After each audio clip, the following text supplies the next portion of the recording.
Chullin Daf Kuf Tes Zayin.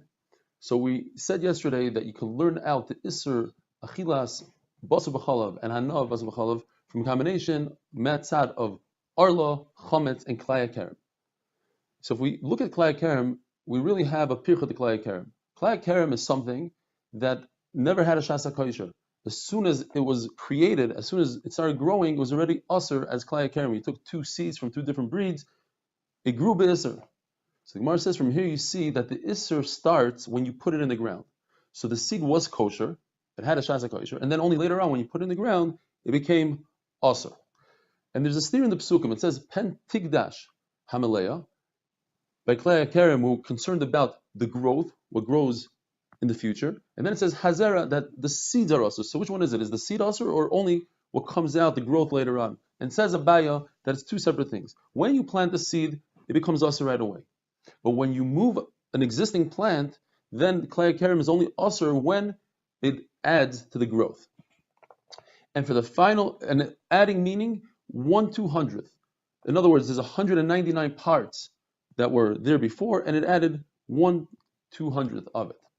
And the final opinion regarding Basar B'chalav is an opposing opinion to all the opinions. We had 6 different sources of Basar B'chalav, and the 7th one actually says that Basar B'chalav is Aser to eat, but it's Mutar B'hana, similar to Treifa. Where Treifa, it says the word Kodesh, and by Basar B'chalav it says Kodesh, and just like Treifa, it says like Kelef Tashlichu Noisoi, that you're allowed to have an offering, you can give it to a dog.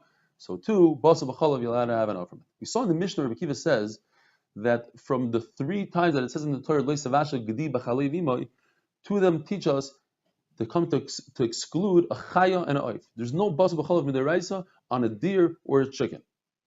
But l'chayra, we said that according to Shmuel, you need the 3 B'chalei V'imois to teach us a behema tmeya and a shchuta and a shalil, meaning a fetus. Says the Gemara that according to Rabbi Akiva, you don't need a pasuk to exclude to be marba that, because an avela, Rabbi Akiva holds isur chalal isur. So just because it's an avela doesn't cause any concern over here. You could add an avela to Basar B'chalav and it's fine, you'll be over on 2. And a shalil, a fetus, says Rabbi Akiva, is considered a behema for everything, so I don't need a special pasuk to say that a fetus is also a problem with Basar B'chalav.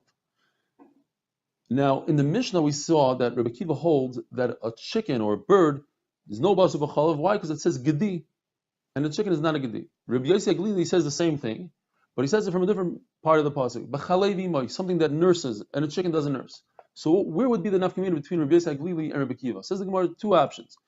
Either the Rabbi Yossi Aglili says that a chaya is d'oraisa, so in other words, he admits to Rabbi Akiva on a bird, but the machlokes would be on a chaya. The Rabbi Akiva says that something like a deer, there's no Basar B'chalav, and basically says there is, or actually there's the nafkamina in a bird itself, that according to Rabbi Akiva, there's an Issur D'Rabbanan, because he says the Lashon, Oif Eino Min HaTorah, meaning it's not Min HaTorah, but D'Rabbanan there's an Issur. And basically would say that even D'Rabbanan there's no Issur. The Gemara brings a great story where Rav Yossi, who was it?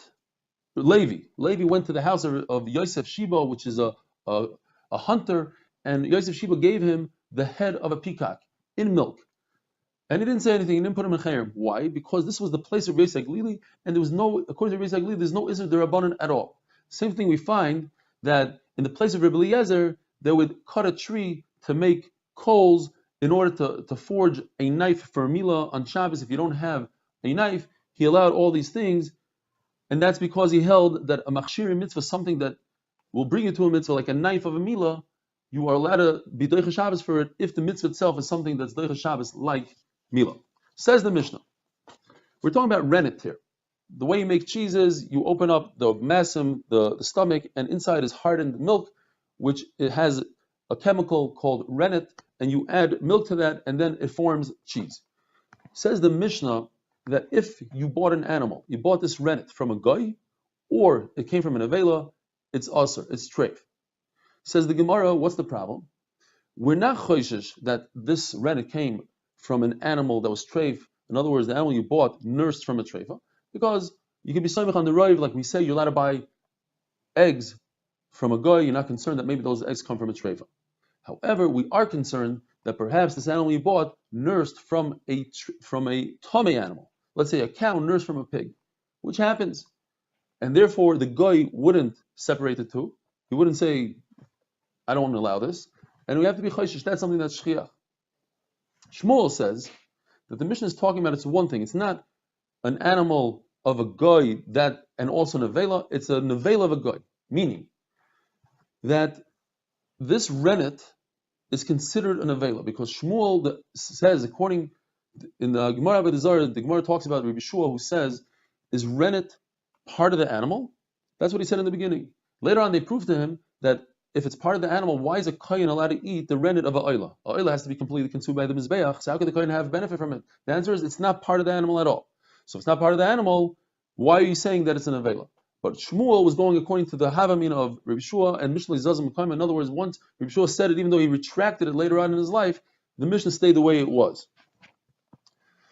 Says the Mishnah that a kosher animal that nursed from a non-kosher animal, the rennet is treif, but a treif animal that nursed from a kosher animal, the rennet is kosher. The question is, what's the difference between a treif animal that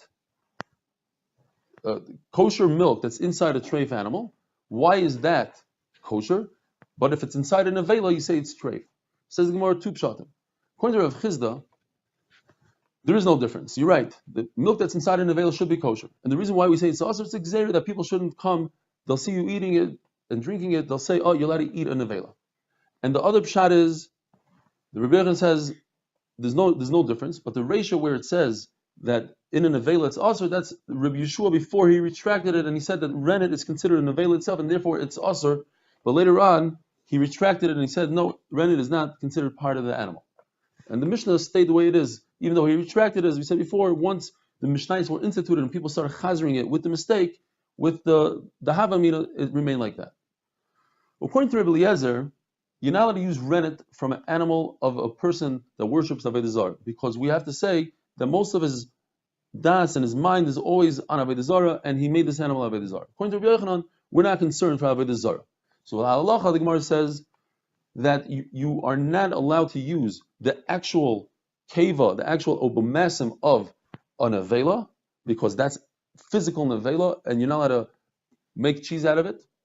But you are allowed to use the rennet of an avela, because, as we said, especially once Rabbi Yeshua retracted, and that's how we paskin, that rennet is not part of the animal, it's pir sheba'alma, and we don't have to worry about somebody that worships Avodah Zarah. You could use the rennet of that animal, and a kosher animal who nursed from a treif animal, this is a big chiddush, the milk is mutter, because the milk is considered pir sheba'alma, it's the excrement of that animal, and certainly if it's a non-kosher animal that nursed from a kosher animal, over there certainly it's mutter, because the milk is actually kosher. Have a wonderful Shabbos and a great week.